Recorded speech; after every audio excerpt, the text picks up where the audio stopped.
If you marry him, don't expect me to support you. Those were the last words my mother said before hanging up the phone. I remember standing in my apartment kitchen, staring at the silent screen in my hand. My fiancé, Ethan, looked at me from across the room. He didn't ask what happened. He already knew. Because this wasn't the first time my mother had tried to control my life, and it wouldn't be the last. My name is Sophie Bennett, and the day my mother tried to destroy my wedding became the day everyone finally learned who she really was. But to understand what happened, you need to know how it all started.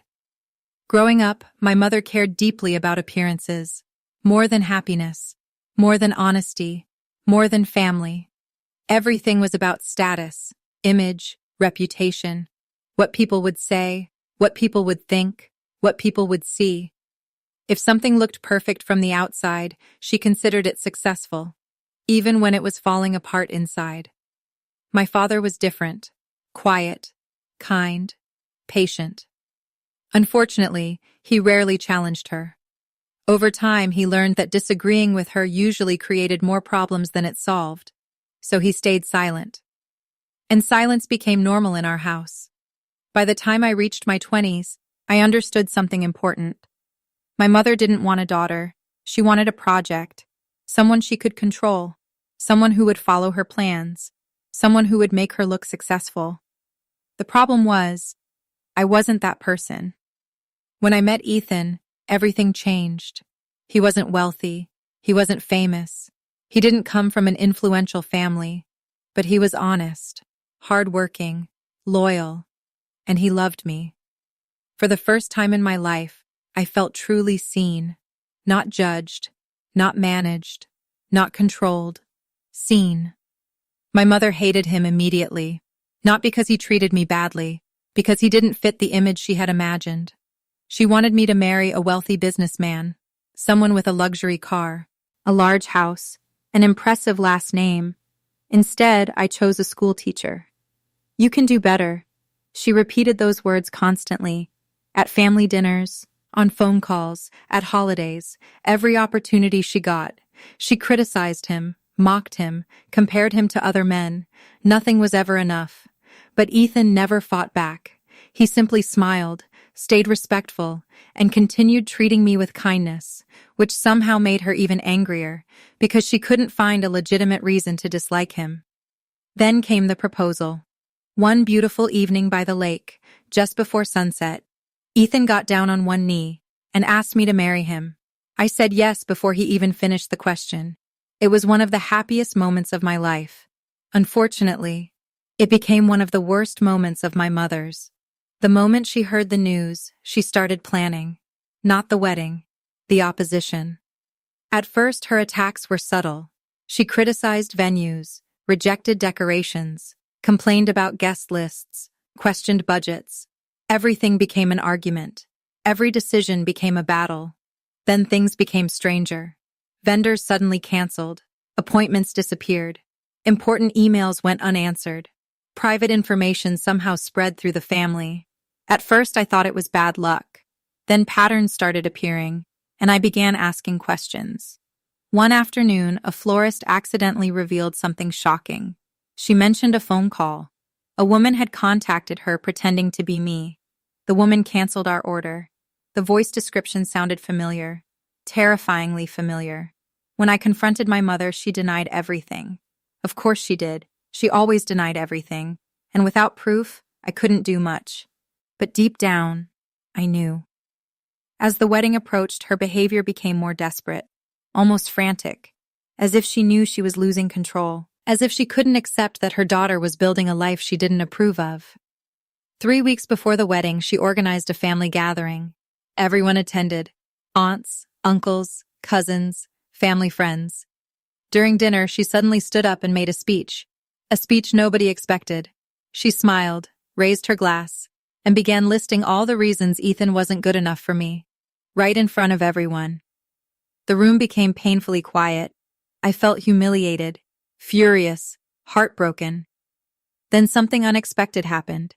My grandfather stood up, the oldest person in the room, the most respected person in the family, and for the first time in years, someone challenged her publicly. Sophie's happiness matters more than your expectations. The room froze. Nobody had ever spoken to her like that. Not publicly, not directly, not ever. For a brief moment, I saw something in her eyes. Not anger, fear, because control only works when nobody challenges it. And for the first time, people were beginning to see through her. The wedding day finally arrived, a beautiful ballroom, hundreds of guests, flowers everywhere, soft music, warm lights. Everything looked perfect, at least on the surface. Backstage, I was getting ready when my cousin Emma rushed into the room. She looked pale, terrified, out of breath. "Sophie," she whispered, "you need to see this." "What happened?" Emma swallowed hard, then answered, "Your mother just arrived."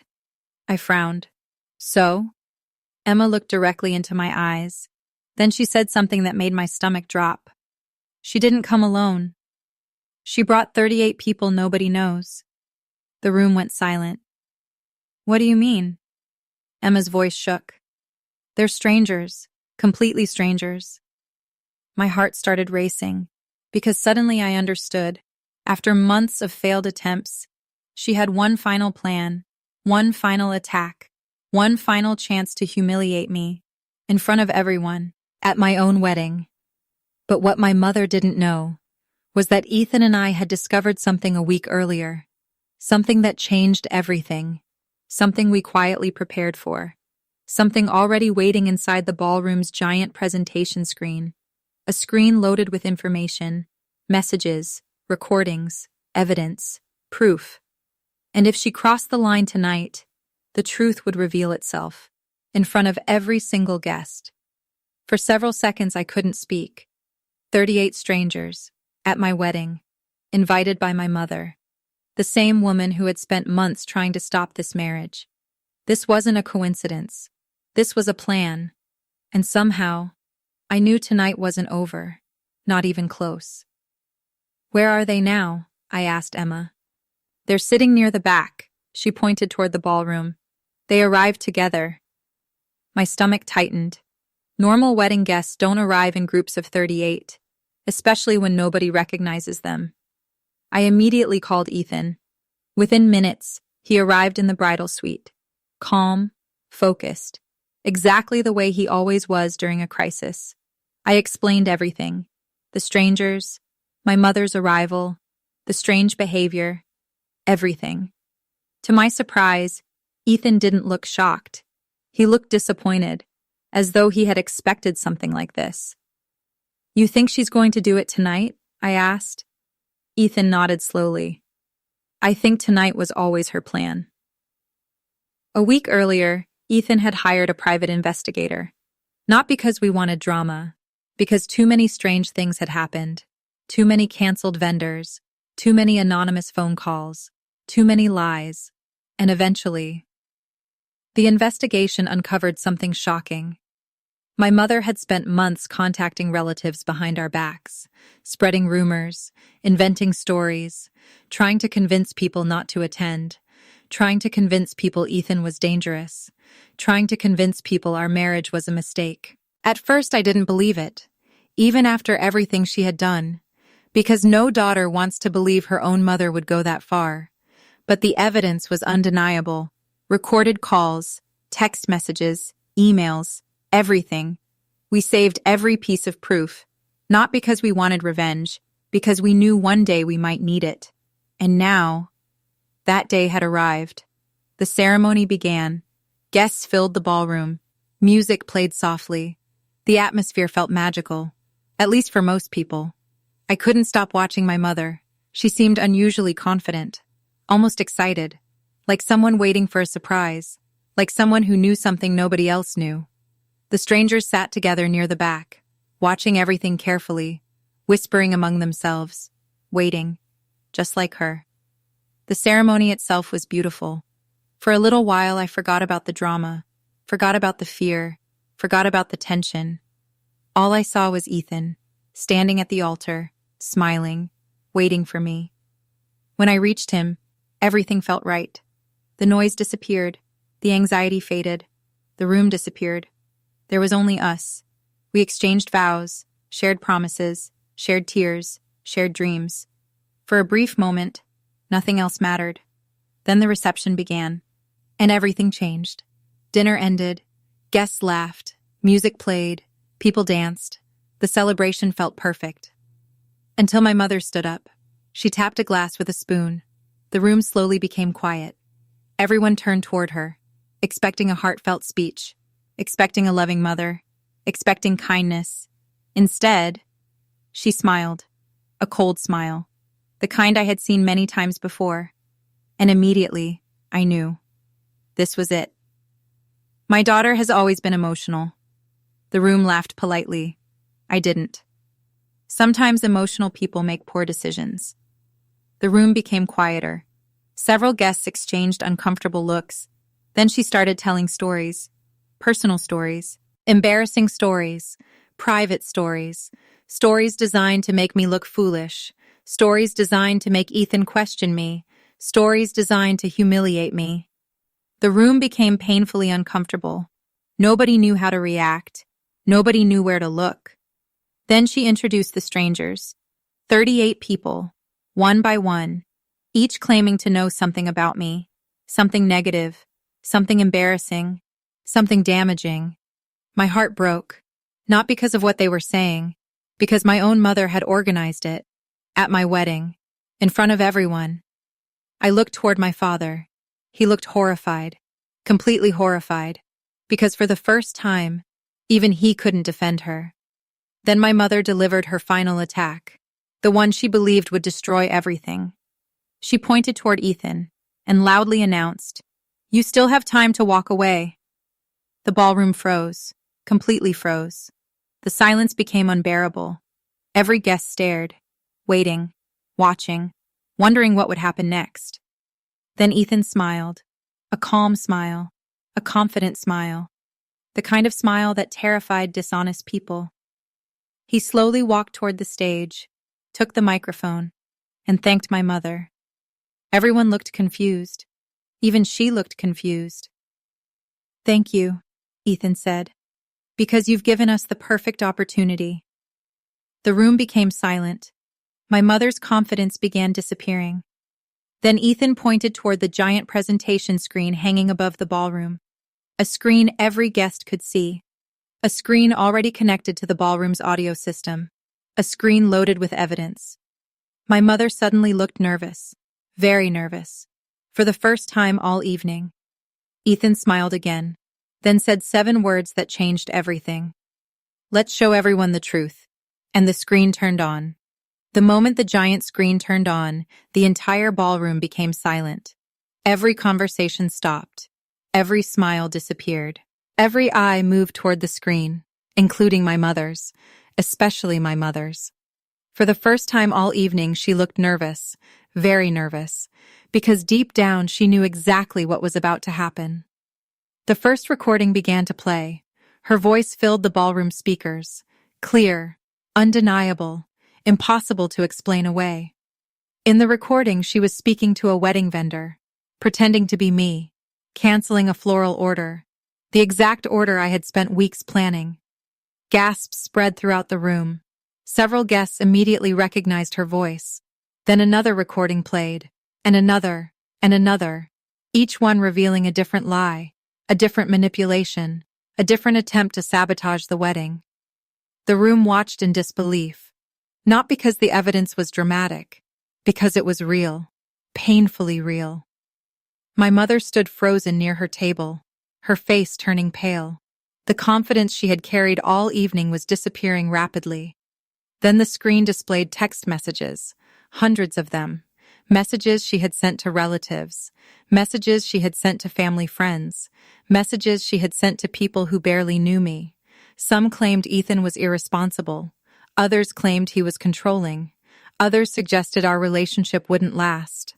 Every message had one purpose: destroy the wedding before it happened. People began whispering, then staring, then quietly shaking their heads, because nobody expected this, not even the relatives who disliked conflict. Then came the biggest surprise, the private investigator's report. The screen revealed how my mother had contacted dozens of strangers online, people she barely knew, people willing to attend the wedding in exchange for money, people instructed to create embarrassment, to spread rumors, to create chaos, to ruin the happiest day of my life. The ballroom erupted with shock. Several guests stood up. Others covered their mouths. My father looked completely devastated. Then one of the strangers unexpectedly stood up. A middle-aged woman near the back. She raised her hand and said something nobody expected. "Everything on that screen is true." The room became silent again. The woman explained that she had been hired weeks earlier, promised money, given instructions, told exactly what to say, exactly what to do. Then another stranger stood up and confirmed the same thing. Then another, and another. Soon multiple people were admitting the truth, publicly, in front of everyone. My mother's entire plan collapsed in real time. There was nowhere left to hide, no excuse left to use, no lie left to tell. For years she had controlled the narrative, controlled the family, controlled people's opinions. But truth has a strange power. Once people see it, they can't unsee it. Tears filled my father's eyes, not because of embarrassment, because of regret. Years of regret, years of silence, years of allowing things to happen. Then he slowly stood up, walked toward the stage, and took the microphone. The room watched carefully. Nobody knew what he was about to say, not even me. My daughter deserved better.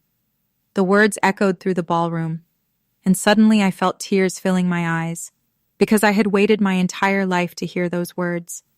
He looked directly at me, then continued, "I should have protected you." His voice shook. "I should have supported you. I should have spoken up years ago." The room remained completely silent, listening, watching, feeling every word. Then he turned toward my mother, not with anger, not with hatred, with sadness. "You spent years trying to control her." He paused. "And all you did was push her away." For the first time that evening, my mother began crying. Real tears. Not performance, not manipulation. Real tears. The reality of what she had done was finally reaching her. The wedding wasn't ruined. The marriage wasn't destroyed. The only thing she had damaged was her own reputation. She slowly walked toward me, the entire ballroom watching, waiting, wondering. When she reached me, she couldn't even make eye contact. For several seconds, she said nothing, then finally whispered, "I'm sorry." The words felt strange. After all those years, after all that pain, after everything. I looked at her, really looked at her, and for the first time, I didn't see a powerful woman. I saw a frightened person who had spent her entire life trying to control things she couldn't control. I took a deep breath, then answered honestly, "You don't get to erase what happened." She nodded, tears running down her face. "But I don't want this pain to follow me into my marriage." The room became quiet again. "So today," I paused, "I choose peace." People began crying, including several relatives, including Ethan, including me. Because sometimes the greatest revenge isn't humiliation, it's refusing to become the person who hurt you. Ethan wrapped his arm around me. The guests applauded, not loudly, not dramatically, but sincerely. The tension that had filled the ballroom all night finally disappeared. For the first time, everyone could breathe again. The music started, the lights softened, the celebration returned. Only now, it felt different, more honest, more real. Later that evening, I stood on the dance floor with Ethan, watching friends and family laugh together, watching people enjoy themselves, watching life move forward. Then Ethan smiled and asked, "Any regrets?" I looked around the room, thought about everything that happened, the lies, the sabotage, the pain, the truth. Then I smiled. No. Because the woman who tried to humiliate me had accidentally done something else. She had revealed the truth, and once the truth came out, everything changed. If you enjoyed this emotional story about family betrayal, wedding drama, hidden secrets, and emotional justice, don't forget to like, subscribe, and turn on notifications. And remember, people can hide the truth for a long time, but eventually, the screen always turns on. The end.